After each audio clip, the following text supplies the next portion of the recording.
कराड तालुक्यातील ऐतिहासिक वसंतगड किल्ला धुक्यात हरवलाय।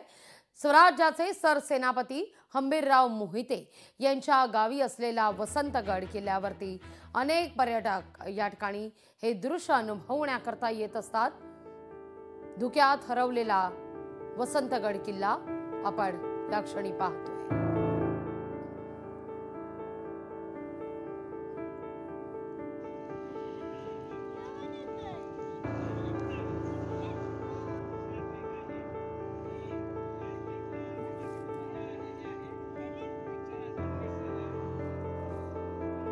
ऐतिहासिक वसंतगड किल्ल्याची ही दृश्य, धुक्यात हरवलेला हा किल्ला आपण पाहतोय। वीकेंडच्या दिवशी या ठिकाणी मोठ्या प्रमाणावर गर्दी झालेली होती, तर इंद्रधनुष्य सुद्धा या ठिकाणी पाहायला मिळतंय। या सगळ्यावर नजर आपली कायम असेल। लोकशाही मराठी ऐका, पहा, जागरूक रहा।